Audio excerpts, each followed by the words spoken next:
What happens when AI stops being just another support tool and starts becoming a core architect of how business is done? Well, today I'm going to be sitting down with Francesco Brenna from IBM Consulting. And together we're going to explore that growing impact of, agentic AI. It's all anyone's talking about this year. That model of AI that's not simply assisting tasks, but fundamentally reimagining entire workflows. So my guest is going to discuss why layering AI on top of legacy systems and outdated processes is only scratching the surface of what's possible, and how agentic AI isn't about automation for efficiency. It's actually about transformation through impact. And through a business-first lens, he will walk us through how this new model shifts companies away from incremental improvements and towards an entire end-to-end process redesign. One that's grounded in data readiness, orchestration, and user experience. And I also want to find a little bit more out about IBM's new AI integration services, which are designed to help enterprises select right use cases and then build agentic solutions with proper governance and architecture in place. And yet we'll also tackle some of the big challenges, from integrating with legacy systems to ensuring secure access and preparing the workforce through hands-on upskilling. So, how are you going to move from AI experiments to scalable strategic transformation? And what does it take to do AI right? Let's find out as I introduce you to today's guest. So a massive warm welcome to the show. Can you tell everyone listening a little about who you are and what you do? Neil, thank you for having me. Francesco Brenna is my name. I work for IBM Consulting since very long time, over 20 years. I spent all my career in data and AI, and currently I lead our AI integration service offering globally for IBM Consulting. And you must have seen so many changes throughout your career, especially over the last 20 years. The pace of technological change is we've seen so much there, from the arrival of mobile apps, cloud, AI. This year, agentic AI is getting a lot of attention. But what does it actually mean in a business context? Because we read all about the hype, etc. But what is different from the AI that we've seen in the past, would you say? I think it's a great question, Neil. And I think that probably the easiest way to describe it, particularly in business terms, is that I truly believe agentic AI is going to help us to move from productivity to business transformation, right? We've been doing a lot of work with AI over the last couple of years, particularly with generative AI, on building this type of AI assistance. We kind of help you finding the right information, getting you to the right content. But I think these assistants have not really reshape or transform the way we work, right? The way we actually execute our processes. And I think agentic AI is really taking us to that state, really starting to think about how can we get work done more effectively and more intelligently, if you will, using AI agents. And one of the things that stands out to me about you and your thought process here is you talk a lot about reimagining entire business processes rather than just simply adding AI into existing workflows. But what does that reimagination look like, and why is it so important, do you think? I think it is first of all, let me say it is really important because going back to my previous point, right? I mean, the work we've done with AI in the past was really to kind of layering AI on top of some, I would call them broken processes, right? Legacy processes. And really with agentic AI, what I mean by re-engineering them, it really rethink about how the work can really get done, right? Rather than just trying to see what are the steps in the process I can optimize with AI, really think about how can I actually rebuild the whole process in a completely new way, right? Where agents are not just automating simple tasks or simple steps, but really transforming the entire process. And they really start from a business process transformation point of view. It's not a technical exercise. It's really about thinking about how the piece of work can be done much more smartly. 100% with you. And I think anyone scrolling down their news feeds at the moment, they see nothing but news stories around AI, machine learning, agentic AI, all those familiar buzzwords. But of course, all of them are only as good as the data behind them. And one of the biggest hurdles that you've quite rightly highlighted is data readiness. So what are some of the most common data-related challenges that you're seeing companies face, and how are they overcoming them? Well, I think data, like you said, right, is probably the number one challenge. I would say with agentic AI, because everybody's been talking about modernizing data estate, creating data platforms, creating infusing data governance in their processes, but we're not really done that properly over the last few years, and now really that become extremely important. So I think if you think about every one of your agentic process that you need to build, is not just about the agent itself, but you really need to think about the entire end-to-end architecture, if you will. So if you think about any process, let's take customer service as an example, right? When you started to reimagine the processes I just talked about before, you really need to think about, okay, how are we going to reorchestrate the process? But what are the data products that I'm going to need to ground my agents on to make that process really run accurately and effectively, right? So thinking about what is the context, what is the memory that these agents are going to need, and how can I provide this context and this memory through to the data integration, to the data products, through the data products is really, really important. So I think I see the data transformation as being one important aspect of your process transformation, right? When you look at every one of your process, not just think about the orchestration, think about the process itself, but think about how do you bring those data products, how do you infuse them in your business process. So that's really very, very important. And you've also introduced the concept of an agentic app, which consists of 3 very distinct layers. And for anyone hearing about this for the first time, can you just walk me through what these layers are and how they all work together to ultimately drive those better outcomes that businesses desire right now? Absolutely. That's what I think agentic AI is really leading towards a complete new application architecture, if you will, Neil. And that's why I speak about these 3 layers, right? If we start with a user experience, we're all used to work with kind of user experience, which are embedded into the application we use every day, whether it's your, SAP application, your HR application, your customer service, they all have this siloed, very structured kind of user experience. In an agentic AI world, we're moving towards, a scenario where you're going to have your business processes embedded in your everyday tools. Think about your Teams environment or your portal. And through a conversational AI, you're going to have to be able to engage with those agents, right? And, collaborate with those agents to get really the process done. So rethinking the user experience, think about how human and agents are going to collaborate from an experience point of view is going to be very, very important. The other aspect about the experience is that the experience are going to be more and more, I call them generative AI creative, right? Gen UI, right? So those experiences are going to be essentially generated on the fly, depending on the journey you're in and depending the questions you ask your agents, right? So that's the first thing. The second layer is the orchestration. I spoke about the reimagination of the process. I think organizations are going to really face the challenge of how do I orchestrate my agentic workflows end to end across all the multitude of platforms that every organization has, right? If you think about, what SaaS applications are all becoming, whether it's Salesforce, SAP, ServiceNow, they're all becoming like agentic platforms, if you will, all kind of library of AI agents.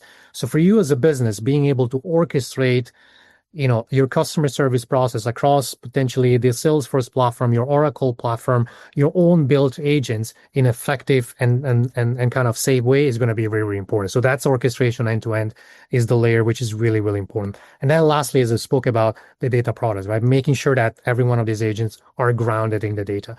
So that's really a significant shift in terms of how we architect applications going forward. We've spoken around the challenges that surround data, but integration is another big sticking point for many businesses, especially if they're running legacy systems, complex tech stacks, a big buildup of technical debt throughout the years. So how realistic is it to implement agentic AI at scale for those companies that are carrying that baggage? I mean, this is definitely an important point too, and it's something which is emerging as a kind of an industry kind of challenge. And if you look at what's happening in industry with things like MCP, Model Control Protocol, for instance, which is kind of emerging as the standard protocol, standard way for agents to actually connect with a number of tools, such as, for instance, your ERP application, right? If you want to get data from your SAP platform, or from you want to execute a transaction on your ServiceNow platform or any of your legacy application, we're starting to use MCP as a kind of a gateway toward that type of integration. I think we're still in the early days. There's still a lot of work that needs to happen from an integration point of view, particularly around security. Think about access control, right? How do I make sure that my agents are going to, have the same type of authentication and authorization mechanism that we have as humans, as users of these platforms, right? So making sure that the proper security is going to be implemented, so agents can actually access, legacy application, and particularly the data inside this legacy application based on their, authorization and authentication. So that's definitely the challenge that still needs to be solved. But I think I see the industry really going towards this, common standards like NCP as the right approach to start driving some standardization on how agents are going to integrate with legacy applications.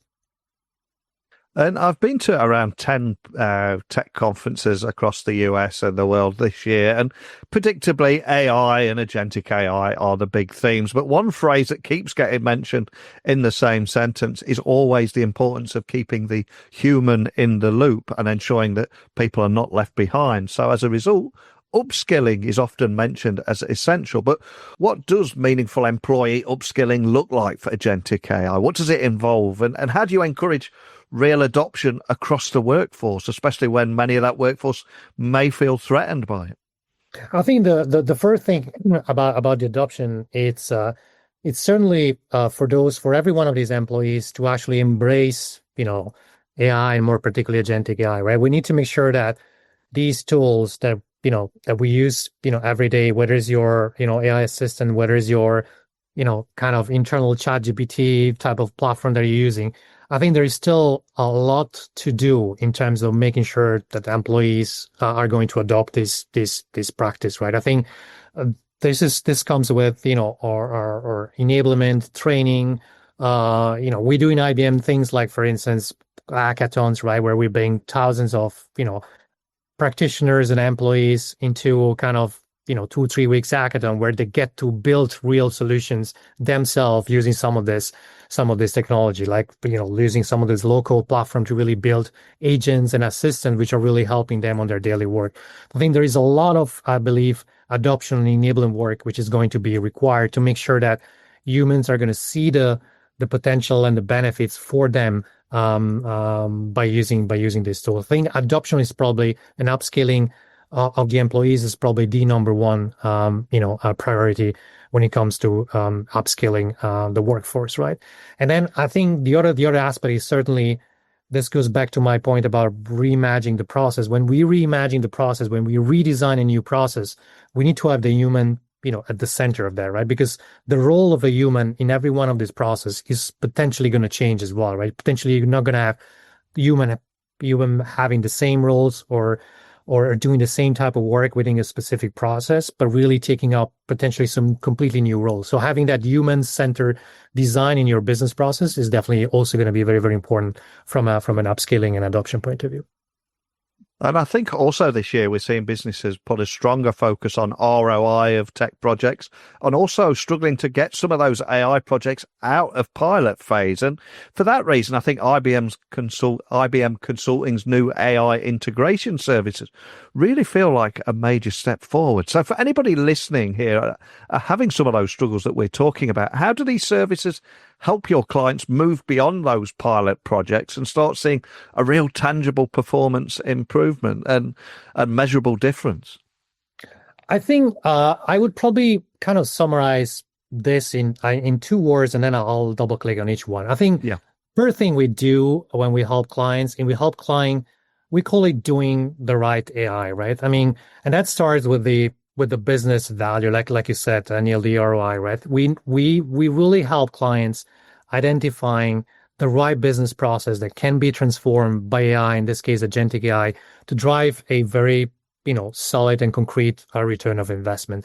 So making sure that you pick the right use case, you pick the right business process where there is value being delivered, which will allow you to scale. So that's the first thing. The other thing that we help clients to do is to do AI right? So once you pick the right use cases, how do you build it in the right way? And that really means, I would say, two things. Number one is helping clients build the type of architecture I just mentioned before, right? Not just looking at kind of, your agents, how to infuse an agents into your business process, but really rethink your process end to end across the three layers, as I mentioned.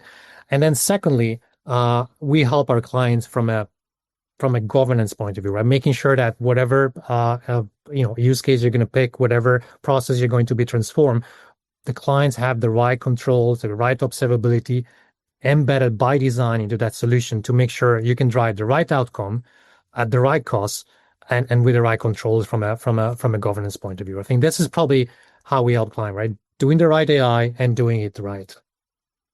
And knowing a business has picked that right use case, picked that right process that delivers value is so important. So thank you for highlighting that. But I'm curious, when you look at your own work, as you look at the work IBM Consulting is doing across multiple industries, what are those early signs that a company is on the right track, that they're doing agentic AI right? And what kind of lessons are you learning that maybe others listening might be able to apply? Yeah, I think I would say there are three kind of patterns or domains, I would say, where we're really seeing some significant benefits delivered already. The first one is probably by no surprise the customer service space, or I would say any kind of domain where conversational AI play a significant role, and obviously customer service is one of them.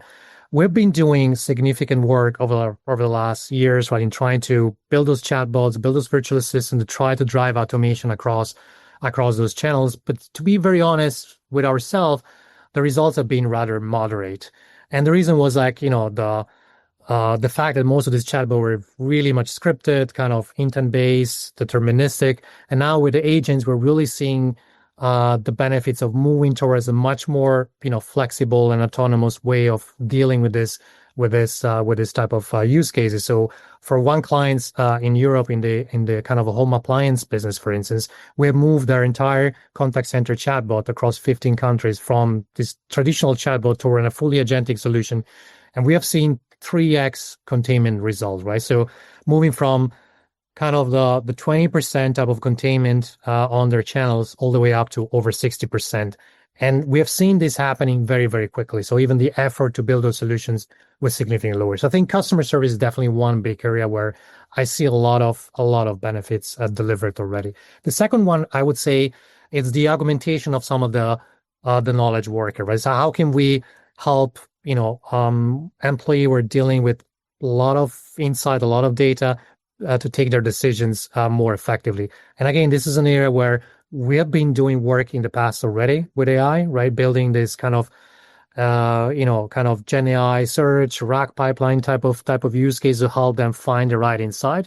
But I think with agents, we can achieve a much higher accuracy for even much more complex process. To give you an example, again, one very exciting piece of work we have done is in the life science business for a large pharma company, where we basically built an agentic solution to create the regulatory reports which they need to provide to the FDA when they take a new medical product to markets. This was a process we used to take up to 8 months and 5 medical engineers to basically write such a complex report, all the way down to a few weeks by using agentic AI and augmenting those medical engineers. So I think there is a lot of potential in the whole content generation piece and knowledge augmentation areas. Another great example in these areas is the work we're doing in claims management, for instance, insurance. That's another big complex process where we tried to automate in the past with more traditional way, and now with agentic AI we can really move the needle. So for instance, for a Swiss insurer, we built a solution for automating the claims process, where you have agents working alongside the claims handler to do things like the coverage assessment, the legal assessment, and even in this case, we've seen significant productivity gains by using agentic AI. So I would say customer service, kind of augmentation of knowledge worker, and really driving the the automation effort that we've done in the past to the next level. These are probably the three areas where we're seeing early results. And of course, you're leading the way with IBM with this new AI integration service, how you're helping enterprises build and scale AI agents. And there's a real pressure on us all to be in a state of continuous learning. And I'm curious, as someone that is leading the way, where or how do you self-educate? How do you keep up to speed with the pace of change right now? Well, I think, Neil, an interesting thing is I spoke about adopting these AI tools for every one of the employees, right? And that's is, as important as well for us as leaders in that field. So to be honest, I use AI to teach me or to learn about AI quite a lot, right? So I use AI to do research, for instance. I would say almost on a weekly basis, I try to understand what are the latest and greatest in the AI market, what's happening, right? What are the new trends? What are the new things coming up? And I use AI to do that part of research. And I use tools like even Notebook LM from Google to actually create very simple kind of podcast type of, experiences that I can use to very briefly get up to speed with some of this content. And I think leveraging AI for your personal learning, it gives you, a huge boost in terms of productivity, in terms of amount of knowledge you can actually consume with the amount of time that we all have available. So I would really encourage everyone of your listener to really embrace AI also as a learning path platform for everyday kind of learning.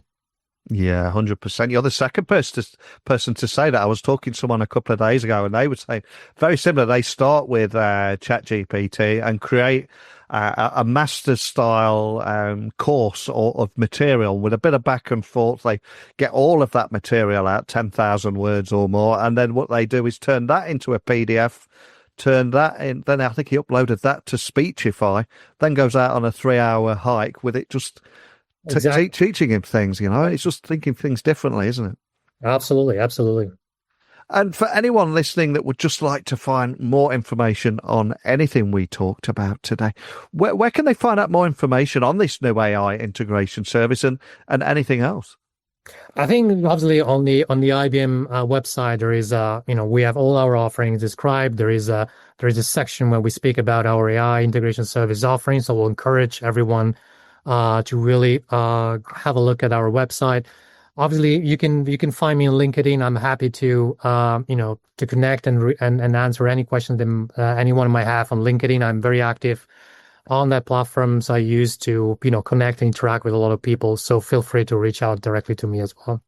Awesome. Well, I'll add links to everything to make that easier for people listening. And we do hear a lot of hype this year around agentic AI and all things AI. But what I loved about talking with you today is I think it's so valuable, the kind of things we talk about that help businesses prepare to make that measurable difference, those tangible improvements, and whether that be how organizations can best approach agentic AI, addressing key challenges from data readiness, integrity, employee upskilling. These are very real world business problems. So thank you for shining a light on this today and talking about agentic AI in a language that every business leader can understand. Thank you. Thank you, Neil. Thank you for having me. It's been a pleasure.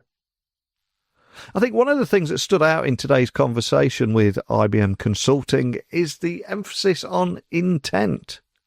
AI with a purpose built to serve clear business goals, not just technology for technology's sake. And Francesco offered a blueprint for navigating the shift from traditional automation to agentic AI, where each step from how data is managed to how users interact with agents must be deliberately designed.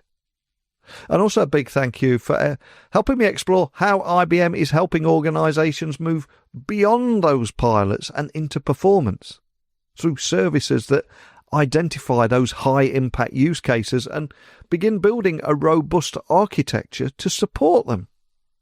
And I think hearing how agentic AI is reshaping customer service, transforming knowledge work, and elevating automation efforts that once plateaued, these are no longer just incremental gains we're talking about. They're process-level reinventions. And just as importantly, Francesco also highlighted how successful adoption actually depends on the people behind the processes. from internal hackathons to human-centered design, I think we learned how transformations must include employees every step of the way. Because, yeah, roles are going to evolve, and the right support will make all the difference. So, I'm curious, after listening to the conversation today, what part of your organisation is ready to be reimagined? And how are you going to prepare your people, your processes, for that shift towards agentic AI? Techblogwriter at outlook.com, LinkedIn, X, Instagram, just at Neil C. Hughes. Let me know. But that's it for today. I'll be back again tomorrow with another guest. Please, you're cordially invited. I will meet you here, same time, same place. Speak with you then. Bye for now.